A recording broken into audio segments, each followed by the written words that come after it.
evening. Tonight I'm going to take a look at Zipline Brewing Company's Rye IPA. Here it is. So Zipline is in Lincoln, Nebraska. This beer is 8.5% alcohol by volume.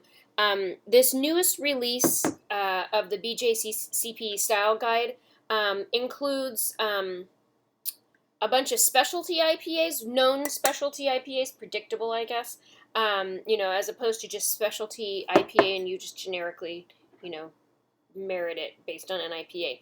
Rye IPA is one of their styles, and so I thought that was interesting, as I think rye IPAs are great. I really like rye beers. As a matter of fact, locally, Ale Industries makes a really great, I don't think it's a rye IPA, but a rye beer of some sort, called Rye Piper, and it's great. It's a great beer. Anyway,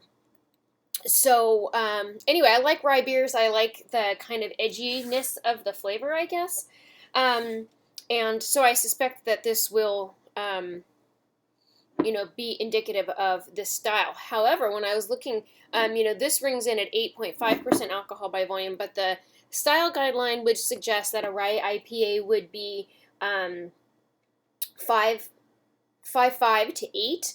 And so, technically this would be a rye double. Just it's a little bit higher alcohol content.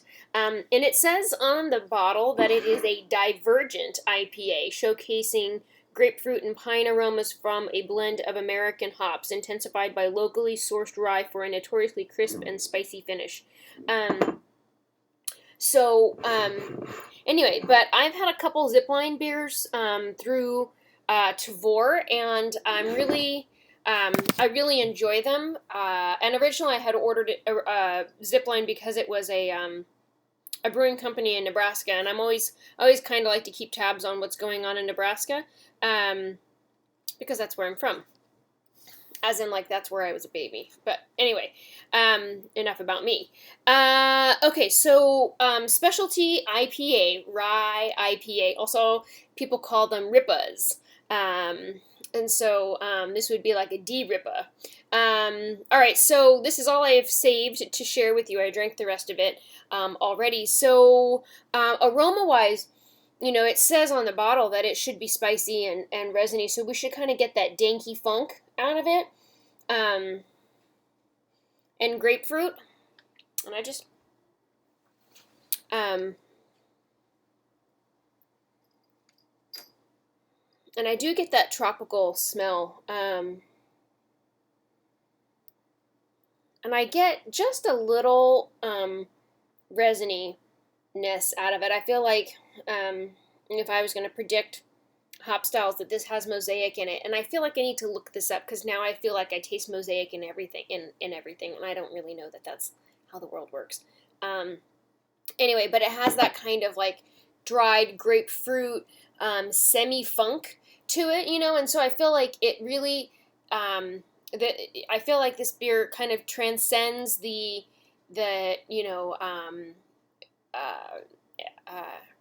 hop will taste, floral, or it'll have an aroma of floral or fruity or danky resin. And this beer has all of those aromas in it, which is really nice.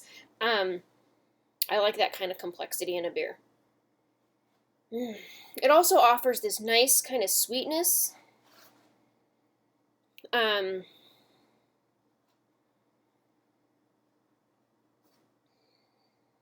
a little bit of a spicy aroma as well. Just a little spice. And you're like, oh, like black pepper almost. Or white pepper. I don't even know. Like pepper. I can't tell you that I've smelled a pink peppercorn versus a white peppercorn versus a black peppercorn. So, anyway. It smells like mixed peppercorns. Okay. So color-wise, it's a beautiful amber color. Could be called light brown, depending. It looks brown to you. It looks amber to me. And just a little bit hazy. This glass is cold, so, but, it's a little bit hazy, which is also nice. And it does pour with a nice head. This little bit that's left is probably and I didn't pour it. Anyway, it does pour with a nice head. And it just smells really great. Just want to drink it. It almost had like a strawberry ice cream smell just at that moment, and which is interesting. So sweet and fruity. Anyway, okay, so cheers.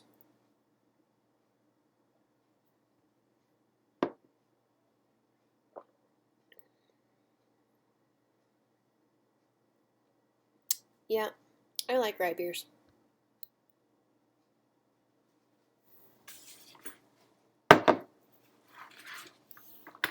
Um, mm, this beer really offers a great complexity in flavor um, and mouthfeel. Mm.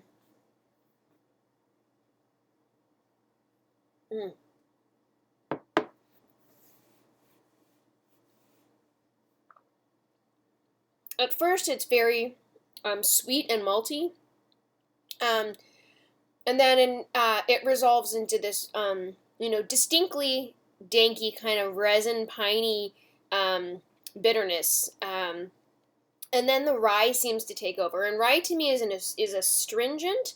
Um, and astringent, I think, is really a sensation, not a flavor. So, puckering bitterness, I guess, is what I'm thinking of. Dry. And um,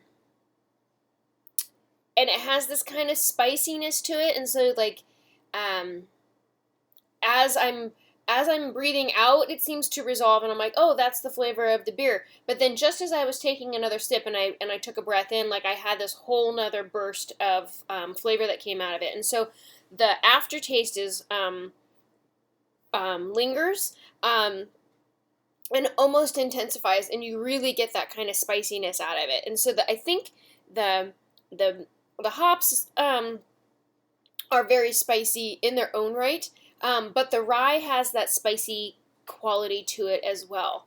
And this is a good beer. Um,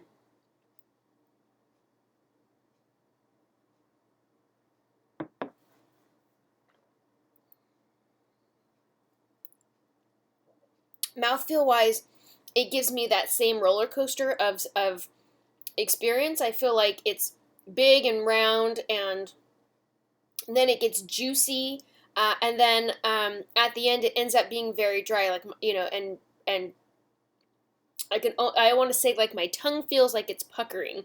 It's like, ooh, that's bitter.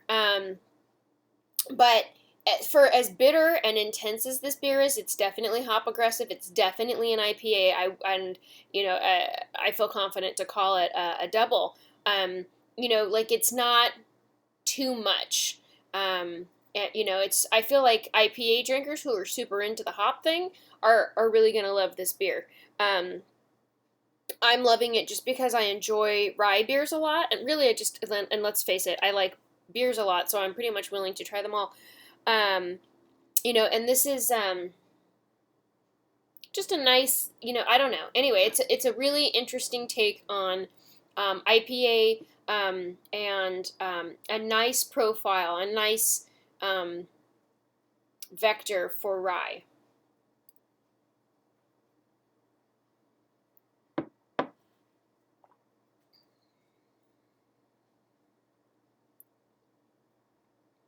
Yeah, good beer. We get, this extra color out of this that's a little, darker than I would expect for an IPA necessarily. Really is coming from the rye. Uh, and I was just listening to a